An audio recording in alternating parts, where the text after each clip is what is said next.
हे मुनिवर नमोस्तु नमोस्तु नमोस्तु। और आइए संघ का समाधान का कार्यक्रम हम प्रारंभ करेंगे। हाँ जी, दैनिक भास्कर समूह के यूनिट हेड रितेश जी ठाकुर, अशोक जिगरी, श्री मंजीत जिगरी के माध्यम से प्रथम प्रश्न के लिए। गुरुजी, मेरा एक समस्या है, शंका है कि आज के इस भागदौड़ वाली ज़िंदगी में जब हम लोग सफलता के पीछे दौड़े पड़े रहते हैं, कैसे हमें सफलता मिले, लेकिन जैसे जैसे हम सफलता के नज़दीक जाते हैं, पीछे मुड़ के देखते हैं तो बहुत सारा चीज़ हमारा छूट जाता है। जैसे हम सामाजिक तौर पे या धार्मिक क्षेत्र में या फिर पारिवारिक क्षेत्र में हम देखते हैं कि पीछे बहुत कुछ छूट जाता है। तो हम लोग कैसे इसमें सामंजस्य बनाए कि हम सफलता को भी प्राप्त करें जो कि ज़रूरी है, और बाकी चीज़ों में भी हम सामंजस्य बना करके उसको देखें। देखिए, ये समस्या तब तक रहेगी जब तक हम सफलता के अर्थ को ठीक तरीके से नहीं समझेंगे। प्रायः सफलता का अर्थ निर्धारित लक्ष्य की उपलब्धि मात्र को मान लिया गया है। मैं मानता हूँ कि किसी निर्धारित लक्ष्य की उपलब्धि का नाम सफलता है, पर ये उसकी अधूरी परिभाषा है। मेरी राय में सफलता का अर्थ केवल निर्धारित लक्ष्य की उपलब्धि नहीं, सफलता का अर्थ अपने उद्देश्यों की पूर्ति होनी चाहिए। बहुत सारे लोग हैं, खासकर आज की प्रतियोगी जितनी भी व्यवस्थाएं हैं, उनमें कुछ लोग सफल होते हैं। जो सफल हो गए वो बहुत खुश होते हैं, और जो उसमें चयनित नहीं होते वो अपने आप को विफल मान लेते हैं। मैं नहीं मानता कि चयनित लोगों के अतिरिक्त बाकी लोग विफल हैं। जैसे उदाहरण के लिए यूपीएससी में कितने लोग बैठते हैं? लाखों लोग बैठते हैं। लगभग 3 लाख से ज़्यादा लोग बैठते हैं। सीट कितनी होती? हजारों में। जनरल की तो ज़्यादा से ज़्यादा 250-300 जी। तो जो यूपीएससी के इंटरव्यू तक देकर आया, क्या वो अपने क्षेत्र में विफल व्यक्ति हैं? नहीं।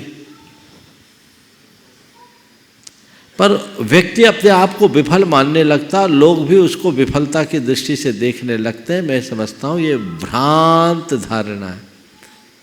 वो तो पहले से सुनिश्चित था कि इसमें इतने ही लोगों के लिए सीट है, चयन इतने का ही होगा, बाकी का चयन नहीं होगा। यानी उस अर्थ में देखा जाए तो सफल जो 200-300 हैं वो ही होंगे, बाकी सबको विफल होना है, ये तय है जी। और ऐसे में जो अपने आप को विफल मानेगा वो अपने जीवन से हार जाएगा। बहुत से ऐसे लोगों को भी मैं जानता हूँ जिन्होंने यूपीएससी का एग्ज़ाम दिया, इंटरव्यू तक देकर आए, उनका चयन नहीं हुआ, और आज कोचिंग चलाते हैं, अनेक लोगों को आईएएस बना रहे हैं, है ना? तो क्या हुआ? लक्ष्य एक बनाकर व्यक्ति चले, उसकी पूर्ति के लिए पर्याप्त प्रयत्न करे, पर उसे ही अपनी सफलता का अंतिम रूप न माने। मेरे ध्येय की पुष्टि होनी चाहिए, और यदि अंतिम संभावना तक प्रयत्न करने के बाद भी परिणाम न मिले तो अपने प्रयत्न की दिशा में थोड़ा परिवर्तन करना चाहिए और संभावनाओं को तलाश कर जीवन को आगे बढ़ाना चाहिए। हमारा उद्देश्य चलना है, रुकना नहीं। जी। कई बार सीधे रास्ते पर हम चलना तय करते हैं, रास्ते में रुकावट आ जाती है तो वहीं नहीं बैठा जाता, डायवर्सन ढूंढा जाता है, और हम डायवर्जन पकड़ करके अपने गंतव्य तक पहुंच जाते हैं। तो यही दृष्टिकोण होना चाहिए, एक बात। दूसरी बात, सफलता के साथ जो आपने एक बहुत महत्वपूर्ण बात पूछी कि एक चीज को पाने के लिए बहुत सारी चीजें खो देते हैं। तो तो ये बात भी पूरी तरह ठीक नहीं है।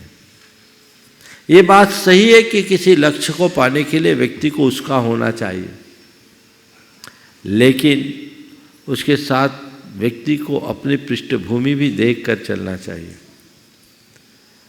कहीं ऐसा ना हो कि एक को पाने के पीछे हमने और जो महत्वपूर्ण है उसे खो दिया।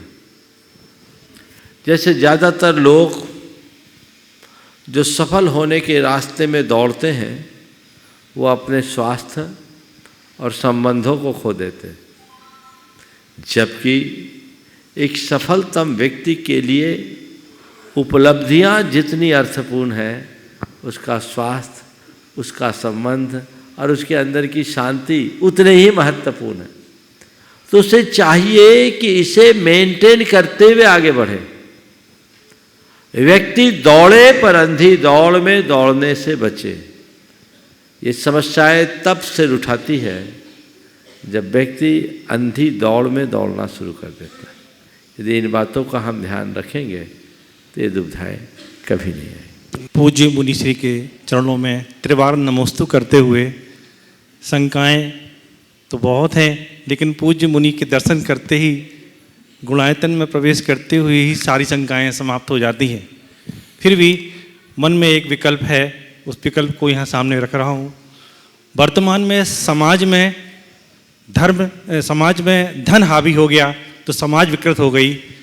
अभी हम देख रहे हैं वर्तमान स्वरूप में धर्म पर भी अर्थ और धन हावी होता जा रहा है। कहीं ऐसा ना हो कि हमारा धर्म भी इस धन और अर्थ की कृतियों में शामिल ना हो जाए। और आपका आशय समझ गया। आपने दो सवाल की, दो चिंता व्यक्त की। पहली बात कि समाज पर धन हावी हो रहा है, और दूसरी बात आपकी चिंता ये है कि कहीं ये धन धर्म पर भी हावी ना हो जाए। इस संदर्भ में मैं आपकी धारणा को थोड़ा और स्पष्ट करना चाहूँगा। समाज में धन हावी हो रहा है, ये आज की बात नहीं है। हमारे सामाजिक मूल्यों में अर्थ को प्रधानता समय समय पर मिलती रही है, और ये उक्ति बहुत प्राचीन है, सर्वे गुनाह कांचन मां श्रियन्ते। ये आज की बात नहीं है, ये तो हम लोगों ने बहुत पहले पढ़ा है, सदियों पहले ऐसा लिखा गया।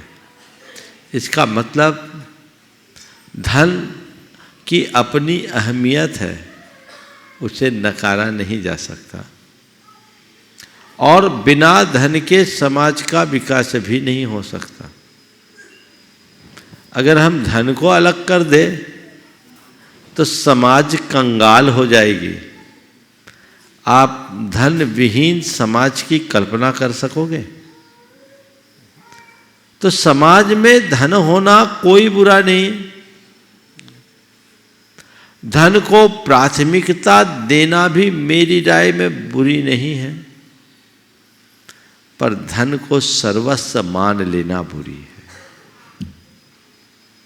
धन अर्जन करे, धन को प्राथमिकताएं दें, लेकिन धन को ही सर्वस्व समझने की भूल से बचे। हमारे यहाँ धनोपार्जन की छूट गृहस्थों को दी गई, और ये कहा गया, बस एक बात को ध्यान में रखना कि धन मेरे जीवन के निर्वाह का साधन है, साध्य नहीं। जो धन को जीवन निर्वाह के साधन के रूप में अंगीकार करते हैं वे धन पर हावी होते हैं, और धन ही जिनके जीवन का साध्य बन जाता है उन पर धन हावी होता है।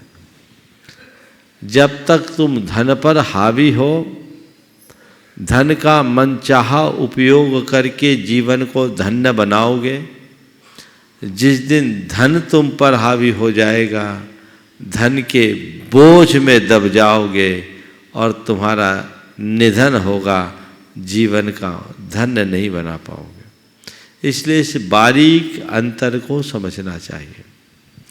जो दूसरा पक्ष है कि धर्म क्षेत्र में भी धन का प्रभाव ज़्यादा दिखता है, मैं मानता हूँ ये धारणा भ्रांत है।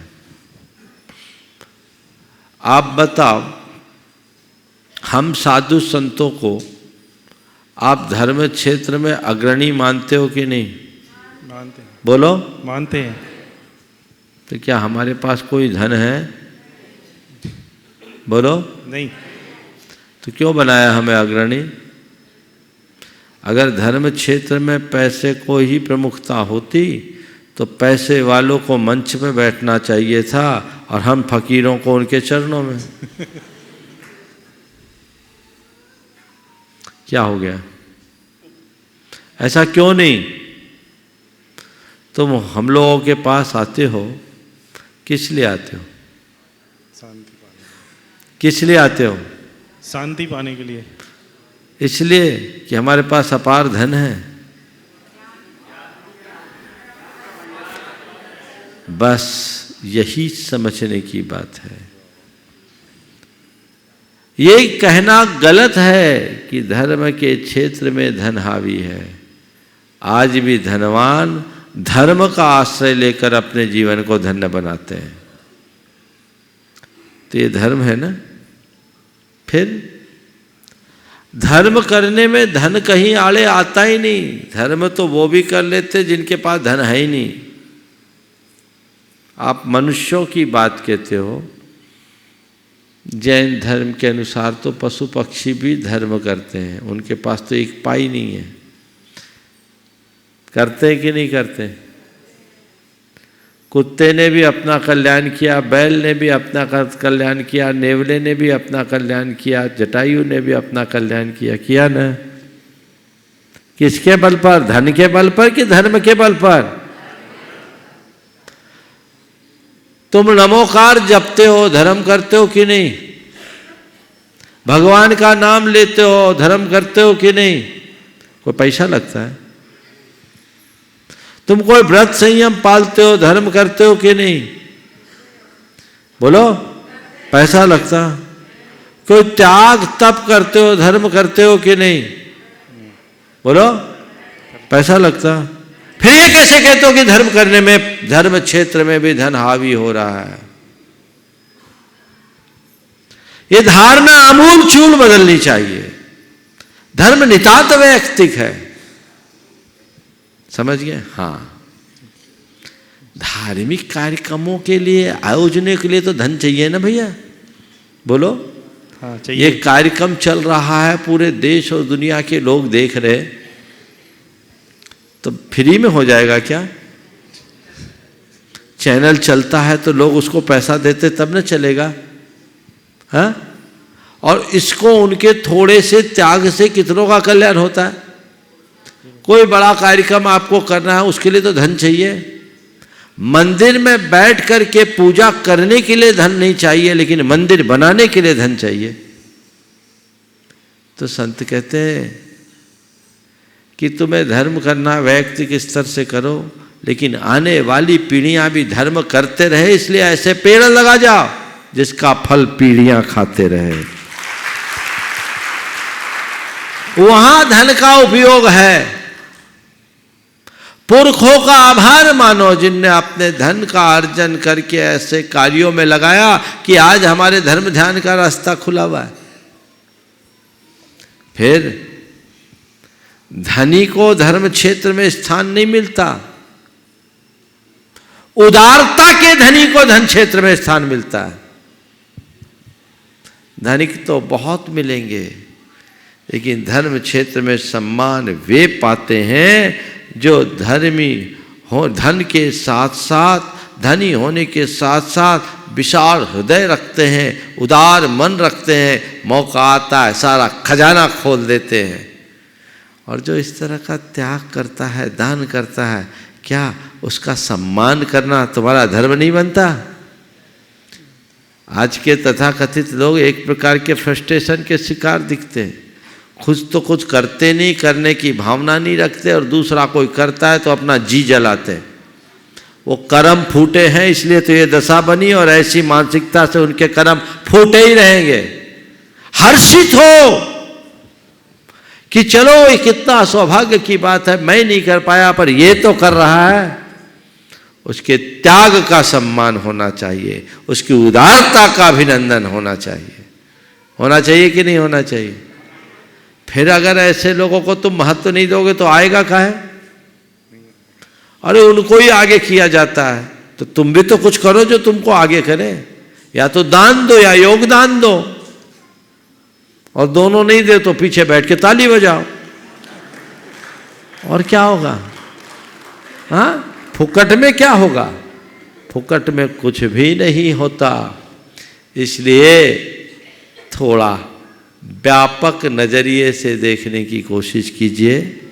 ये आजकल अरे सब पैसों वालों का खेल है, पैसे वालों का खेल है। पैसे वालों को मानस कर दो, कंगाल बन जाओगे।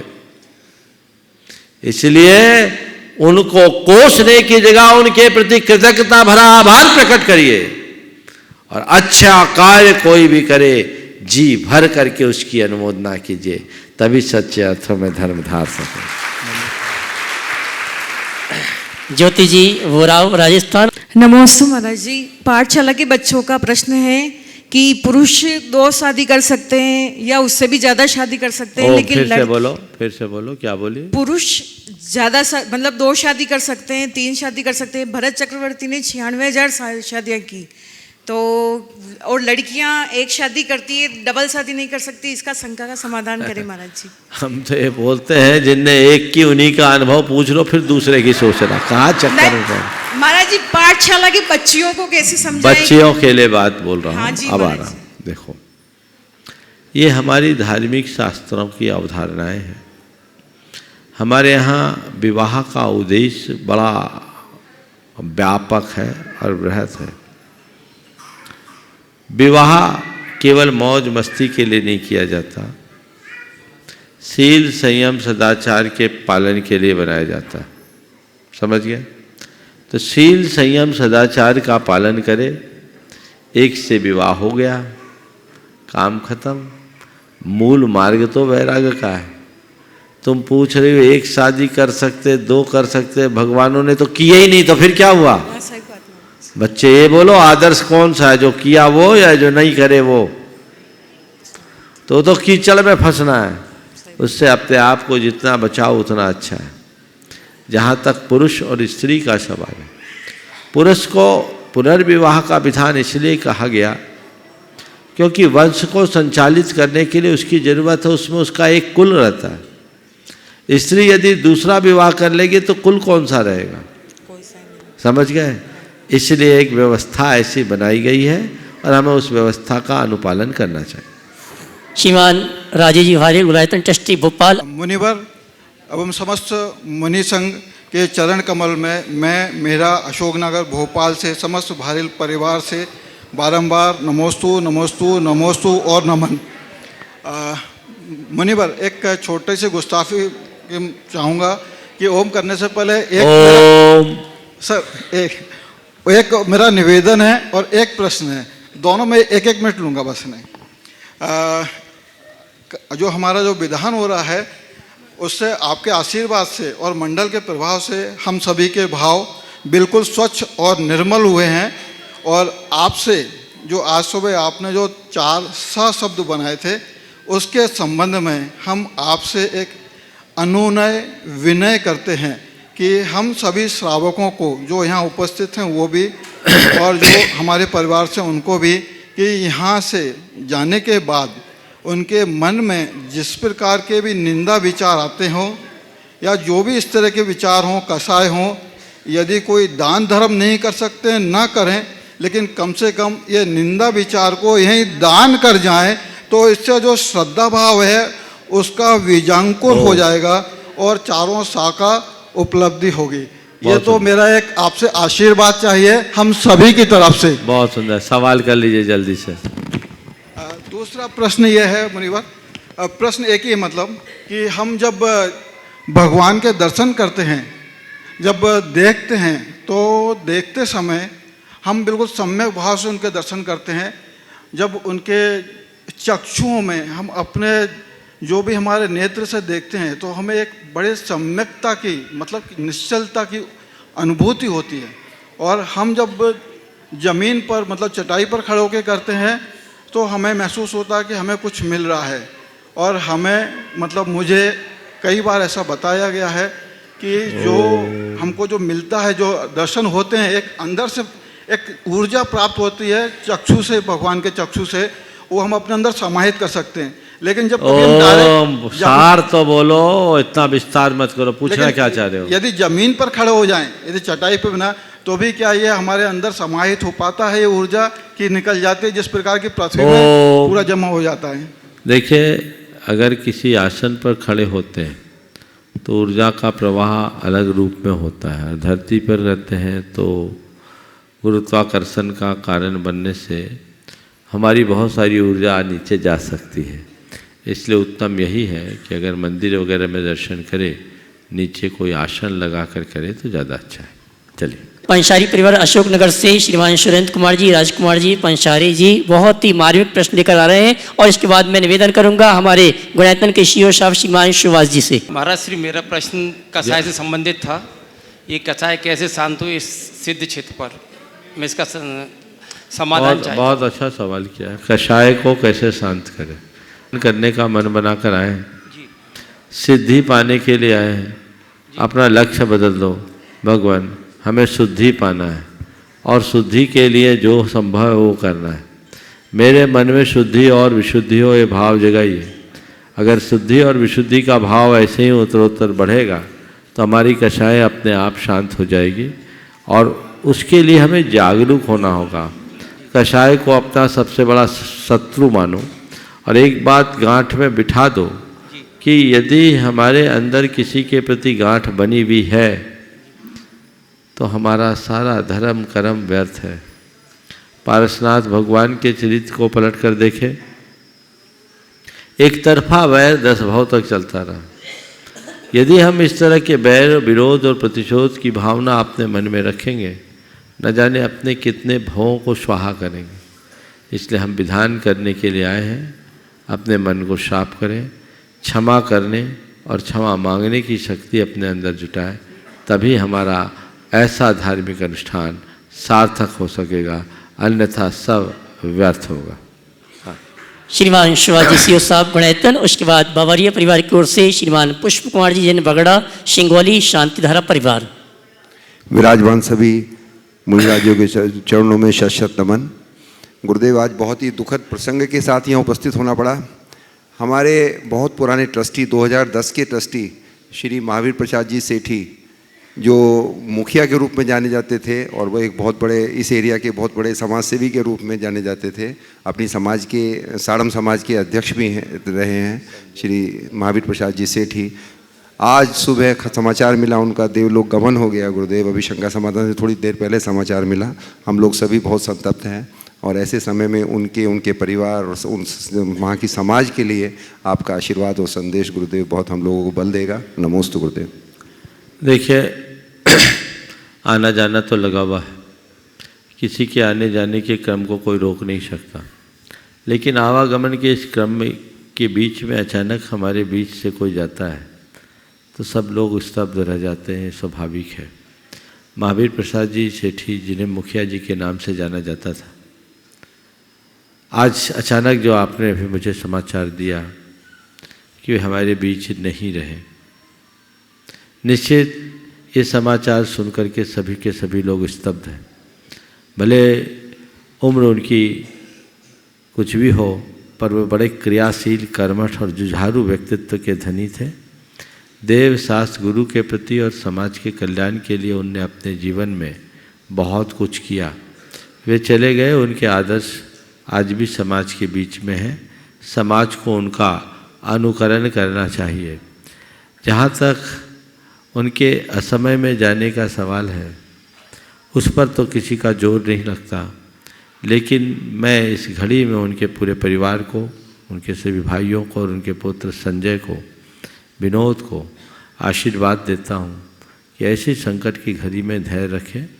हम लोग तो उस परंपरा में जन्म लेने वाले और जीने वाले लोग हैं जिन्हें बचपन से ही पढ़ाया जाता है, राजा राणा छत्रपति हाथ इनके असवार, मरना सबको एक दिन अपनी अपनी बार। जिनकी जब बारी आती है उनको जाना होता है, न जाने कब किसकी बारी हो, इसलिए हमें अपनी तैयारी रखनी चाहिए। जाने वाला चला गया, इसे शोक का निमित्त न बनाए, वैराग का निमित्त बनाए और ऐसे लोगों के सदादर्शों को अपने जीवन का आदर्श बना करके चले, उनके पद चिन्हों पर चले तो हम अपने जीवन का उत्कर्ष कर सकते हैं। हम मुखिया जी के पूरे परिवार और साडम समाज को आशीर्वाद देना चाहेंगे कि वे इस संकट की घड़ी में धैर्य रखें, संयम और संतोष से काम ले, नियति के इस प्रहार को सहज भाव से स्वीकार करें, इसे ऐसी ही परिणति माने और अपने बाकी दायित्वों को अच्छे से पूर्ण करें। यही मेरा आशीर्वाद है। नमोस्तु गुरुदेव। बाबा वीर परिवार की ओर से पुष्पार्जन बगड़ा सिंघोली शांतिधारा परिवार। उसके बाद अंतिम प्रश्न के लिए श्रीमती गुणमाला जी, अशोक जी मेहता, गुणायतन ट्रस्टी, मुंबई। नमस्ते गुरुदेव। इंसान एक दुकान है और जुबान उसका ताला। जब ताला खुलता है तब भी मालूम पड़ता है कि दुकान सोने की है या कोयले की। तो हम हमारी दुकान सोने की कैसे बनाए, समाधान कीजिए। बहुत अच्छी बात है। इंसान एक दुकान है, जुबान उसका ताला, और ताला खुलने के बाद पता लगता है कि हमारी दुकान में ये दुकान सोने की है या कोयले की। तो भाई सोने और कोयले की दुकान अलग अलग होती है और अलग अलग होने के कारण उसकी पहचान अलग अलग होती है। लेकिन ये हमारे साथ तो यही है कि कब दुकान सोने की हो जाए कब कोयले की हो जाए पता नहीं लगता। तो उसमें एक व्यवस्था होती। मैं एक स्थान पर था, एक व्यक्ति के प्रतिष्ठान में ही रुकना हुआ, तो उसकी टाइल्स की दुकान थी। तो टाइल्स की दुकानों में छोटी सी जगह में बहुत सारी टाइल्स थी। वहीं आहारचर्या हुई, विश्राम वहीं हुआ। तो बड़ा बड़ा सा एरिया था, बिहार का क्रम था। तो मैंने ऐसे ही पूछा कि ये सारी इतनी सारी टाइलें, ये तो बहुत साधारण सी टाइलें दिख रही है, यही रखते? बोले नहीं महाराज जी, हमारे पास सब तरह की चीज़ है। तो कुछ थप्पियाँ से दिखी थी, तो उसमें स्लाइडर थे, तो एक एक को खींचता जा रहा था। बोले महाराज देखते जाइए देखते जाइए देखते जाइए। एक एक को खींच कर उसने करीब 12 स्लाइड्स निकाले, और जैसे जैसे खींचे तो जैसे परत खुलते खुलते अच्छी अच्छी चीज़ें निकलती है ना, तो एक से एक चीज़ें निकल गई। तो मैं यही कहता हूँ कि हमारे पास ऐसी व्यवस्था होनी चाहिए कि जो ख़राब चीज़ें उनको स्लाइड करके एक तरफ कर दें और जो सोना है उसे हम एक्सपोज करके बाहर निकाल दें, तो जीवन में हम सब कुछ कर सकते हैं। ये कला हमारे पास होनी चाहिए कि किसे बाहर करना है और किसे छोड़ना है। नमस्ते। श्रीमती गुणमाला जी, अशोक जी मेहता, गुणायतन ट्रस्टी, मुंबई। नमस्ते गुरुवर। नमस्ते मेरे परिवार की तरफ त्रिबार नमस्ते गुरुवर। नमस्ते गुरुवर। मेरे समझी जी का प्रश्न है, जो यहाँ है वो वहाँ नहीं है, और जो वहाँ है वो यहाँ नहीं है, जो यहाँ भी है और वहाँ भी है, और जो यहाँ भी नहीं है और वहाँ भी नहीं है। और हमारे चलते फिरते भगवान किस में आते हैं? हमारे चलते फिरते भगवान वही कहानी याद कर लो, अकबर बीरबल वाला। यहाँ के वहाँ के, यहाँ के ना वहाँ के, और यहाँ के भी वहाँ के भी, है ना। अब कहानी नहीं सुनाऊंगा, पहले प्रवचन में दिया हुआ वहीं से ले लेना। और रहा सवाल हमारे भगवान किस श्रेणी में आते हैं, भगवान को अगर देखो तो जो भगवान की शरण में आता है वो यहाँ का भी होता है और वहाँ का भी होता है। भगवान वो शाश्वत तत्व है जो सबके कल्याण का मूल आधार है। नमस्ते गुरु। और चलते हैं, आप सभी की ओर से निवेदन करेंगे, मंच पर विराजित संतों की शंकाओं के माध्यम से शंका समाधान के कार्यक्रम को गति प्रदान करेंगे। और सबसे पहले निवेदन करूंगा आप सभी की ओर से एक प्रश्न के लिए अलग श्री निजानंद सागर जी महाराज से, इच्छामी इच्छामी इच्छामी। अतिथि स्वरूप सीधे मुनिराजों को, जिनके आने जाने की कोई तिथि निश्चित नहीं रहती, ऐसे अतिथि स्वरूप मुनिराजों को नमोस्तु करके यही प्रश्न है कि तिथि और तारीख के संबंध में कुछ लोग कहते हैं कि एक वर्ष में तारीख और तिथि में 10 दिन का अंतर आ जाता है, परंतु ये मकर संक्रांति की जो तिथि और तारीख है, तारीख 14-15 ही फिक्स है, इसमें कोई अंतर नहीं आता है। और लोग कहते हैं कि भरत चक्रवर्ती ने अकृत्रिम जिन चैत्यालयों के दर्शन किए वह कब किए, इस करके संक्रांति में किए कि मकर संक्रांति में किए? और जो अकृत्रिम चैत्यालयों के जो दर्शन, अकृत्रिम चैत्यालय में तो 108 प्रतिमाएं विराजमान रहती हैं, और जबकि कृत्रिम चैत्यालय में जिन बिंब विषम संख्या में लोग उसको शुभ मानते हैं और अकृत्रिम चैत्यालय में सम संख्या में होते हैं, तो क्या होना चाहिए इसका? बहुत अच्छा। देखिए, सबसे पहली बात तो मकर संक्रांति की तिथि फिक्स क्यों? देखिए, एक होती है चंद्र राशि, एक है सूर्य राशि। चंद्रमा 28 दिन में सभी राशियों में परिवर्तित कर लेता है और लगभग 2 दिन, सवा 2 दिन तक एक राशि में चंद्रमा रहता है। सूर्य एक राशि में 1 माह तक रहता है। ये जो सूर्य की राशि में परिवर्तन होता है वो एकदम सुनिश्चित तिथि में होता है, क्योंकि वो 30 दिन का ही मास रहता है। इसलिए मकर संक्रांति हो या जितने भी हर माह की संक्रांति है वो लगभग 15 तारीख के आसपास की पड़ती है। तो इसलिए 14-15 तारीख जैसे बोले तो वो उसकी तिथि सुनिश्चित है। इसी तरह आपने पूछा कि भरत चक्रवर्ती ने मकर संक्रांति के दिन अकृत्रिम जिनारियों के वंदन किए या कर्क संक्रांति के दिन। एक समय तक लोगों में धारणा थी कि मकर संक्रांति के दिन भरत चक्रवर्ती जिन बिंबों का दर्शन करता है, लेकिन नेत्रेंद्रीय के उत्कृष्ट उपशम के लिए जो 47,400 कुछ योजन है, कुछ भूल रहा हूँ, उतने योजन के दूरी पर जो देखना है तो वह मकर संक्रांति के दिन नहीं, कर्क संक्रांति के दिन होता है, जो अभी नहीं, ये जून के अंत में, जून-जुलाई में आता है।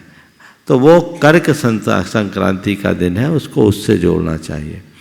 कृत्रिम जिनालियों में ऊन प्रतिमाएँ रखी जाती है और अकृत्रिम में 108। तो 108 महाराज जी, 108 भी 9 है, वो ऊन ही है, पूर्ण नहीं है, समझ गए? ठीक है, उसे भाजित किया जा सकता है, लेकिन आधा आधा करेंगे तो 54, 22, 11 पूर्णतया भाज्य नहीं है, समझ गए?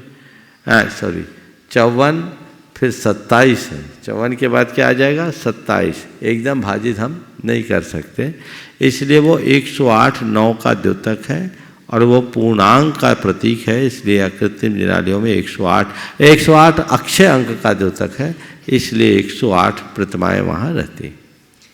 और शंका समाधान के सदन की ओर से निवेदन है मुनि श्री शीतल सागर जी महाराज जी से अपनी शंका के माध्यम से हम सभी के लिए मार्ग प्रशस्त करें। आज का प्रश्न 3 लोक के आकार के संबंध में है। जैसे सिद्धांत ग्रंथों में कुछ ऐसी गाथाएं आती है कि अधोलोक का आकार वेत्रासन बेड़े के आकार का, मध्यलोक झल्लरी के आकार का और ऊर्ध्वलोक मृदंग आकार। तो इसका मतलब ये कि लोक हम राउंड मानेंगे, एंगुलर नहीं मानेंगे, कोण में नहीं मानेंगे, शंकु के आकार का माने। और जो तृष्णाली के बारे में भी तरुसार सारम्मी, ऐसा तिलो पंडिती में भी गाथा आती है। तो ये भी सिलेंड्रिकल है, ना कि 1/1 राजू का है।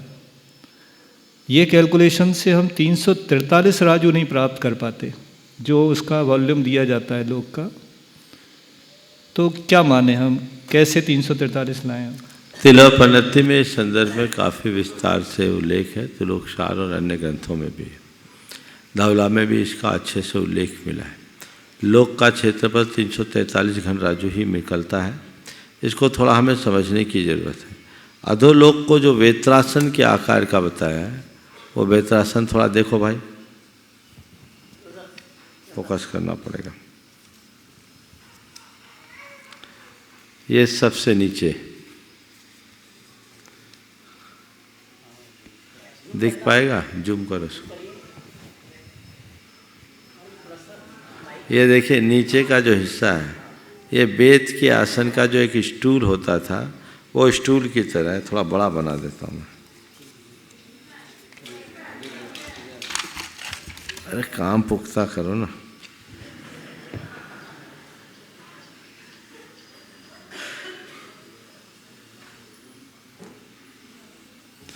ये लगभग ऐसा बन गया, ये वेद के आसन का, ये वेद के आसन का है। अब इसके ऊपर अधोलोक को झल्लरी इस तरीके से होती है, एक राउंड झालर जो बनता है वो झालर के आकार का है। अब महाराज जी का कहना है ये वर्गाकार नहीं, आयताकार नहीं है, यही कहना चाह रहे ना। ये ठीक है, एक उदाहरण एक देश होता है।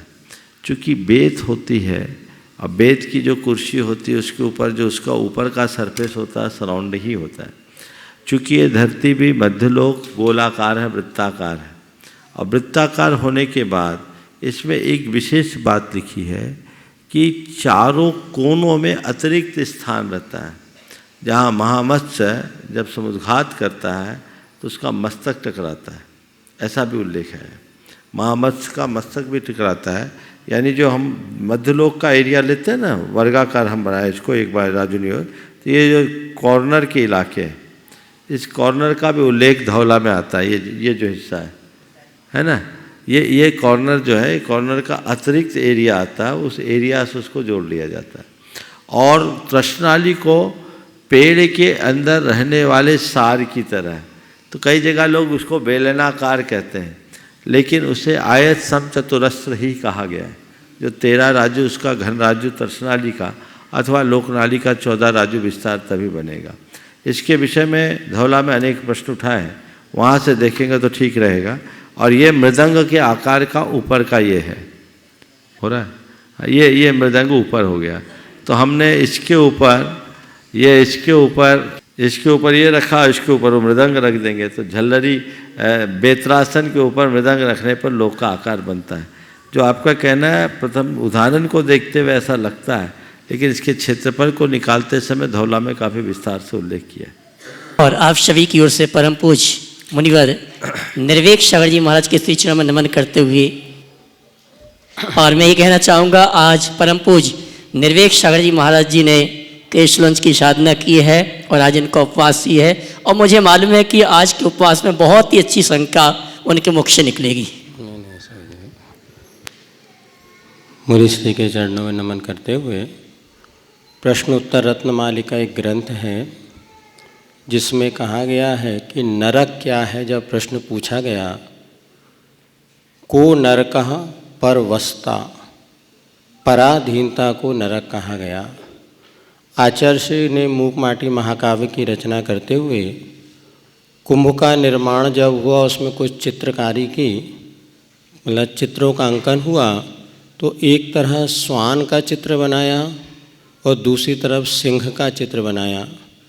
सिंह को उन्होंने स्वतंत्रता स्वाधीनता का प्रतीक माना, तो श्वान को पराधीनता का प्रतीक माना। किंतु हम जब देखते हैं तो हर व्यक्ति किसी न किसी के अधीन होता ही है। हम सब गुरु के अधीन हैं, या और जो बड़े श्रेष्ठ पदों पर होते हैं वो भी किसी न किसी के अधीन होते हैं, अथवा एक दूसरे को समर्पण, अपने से बड़ों को समर्पण करना, उनके अधीन रहना, ये एक सद्गुण भी माना जाता है।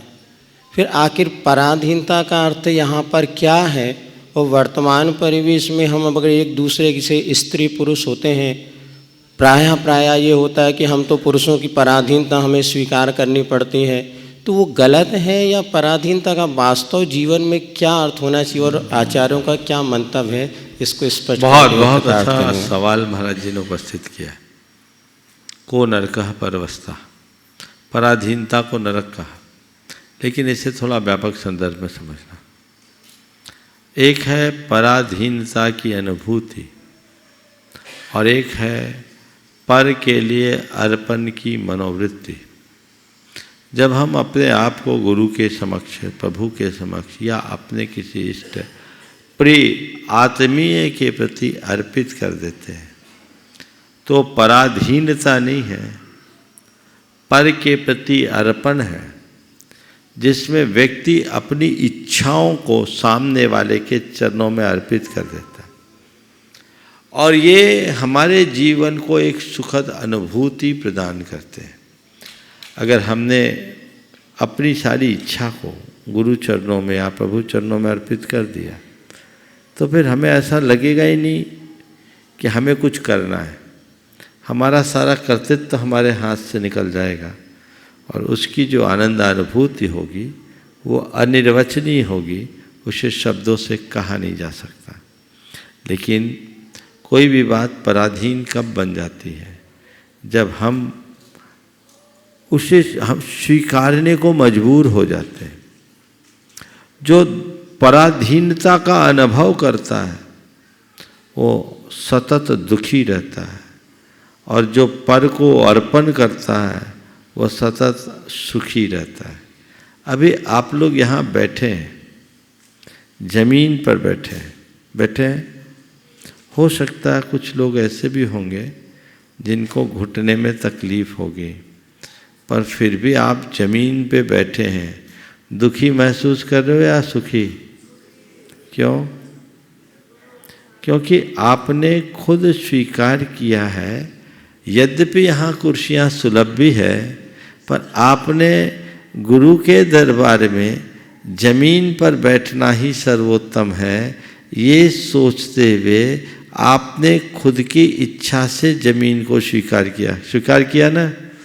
आपको कोई तकलीफ है और कोई आपसे ज़बरदस्ती कहे कि आप यहाँ आए हो और आज आपको जमीन पर ही बैठना पड़ेगा, क्या हो गया? क्रिया एक है पर विचारधारा भिन्न भिन्न। तो हम पर को अर्पण करें, पर को अपने अधीन बनाने की कोशिश मत करें, न करें। किसी के पराधीन होना और किसी को पराधीन करने का, किसी के ऊपर अपना अधिकार जमाने का भाव रखना, ये दोनों हमारी बड़ी दुर्बलताएं हैं और हमें इन दोनों प्रकार की दुर्बलताओं से अपने आप को दूर रखना चाहिए। क्योंकि जो अनुशासित करता है और अनुशासित होता है, जब तक कर्तृत्व का भाव है तब तक दुख ही दुख है, और जब कर्तृत्व छूट जाता है तभी जीवन का स्वातंत्र्य प्रकट होता है और वहाँ सुख ही सुख है। और नमोस्तु करते निवेदन करता हूँ मुनि श्री प्रशांत सागर जी महाराज से, अपनी शंका के माध्यम से हम सभी के लिए मार्ग प्रशस्त करें। शंका, एक जिज्ञासा ये है, तीर्थंकर प्रगति का बंध केवली और शुद्ध केवली के पादमूल में होता है। मान लिए कोई मुनिराज शुद्ध केवली हैं, किसी श्रावक के यहाँ आहार करने गए हैं और श्रावक की विशुद्धि बढ़ जाए तो क्या उसे वहाँ पर तीर्थंकर प्रगति का बंध हो सकता है? देखिए, महाराज जी ने बड़ा शास्त्रीय सवाल किया, पर मैं इसमें से एक पहले व्यवहारिक बात लाता हूँ। तीर्थंकरत्व का सौभाग्य हर किसी को नहीं मिलता। पूरे काल चक्र में 24 ही होते हैं और वे महान आत्माएं होती हैं जो अनेक जन्मों की साधना से पककर तप कर अपनी आत्मा की योग्यता को चरम और परम रूप में विकसित कर पाती है। उसके लिए एक विशिष्ट पुण्य का संचय करना होता है जिसका नाम है तीर्थंकर प्रकृति। ये योग्यता किसी केवली या शुद्ध केवली यानी पूर्ण ज्ञाता के पाद मूल में होती है। पाद मूल शब्द बहुत ही अर्थपूर्ण है। पाद मूल में होने का मतलब क्या है? चरण पकड़ करके बैठने पर ये बहुत सरल है। पाद मूल का मतलब ये नहीं है कि आप केवल भौतिक रूप से सद्गुरु के निकट में जाओ। पाद मूल का मूल अर्थ मुझे ये समझ में आता है कि सामने वाले के शरणागत हो जाओ, उनकी शरण में चले जाओ, अपने हृदय में उनके चरण कमलों को स्थायी रूप से अंकित कर लो,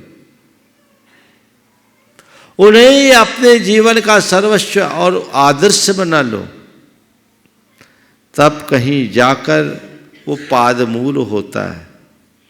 बहुत सारे लोग आते हैं सदगुरुओं के पास, पर वे आकर के भी दूर रहते हैं, भौतिक रूप से एक दूसरे के निकट रहते हैं और दूर हो जाते हैं, उससे कोई मतलब नहीं।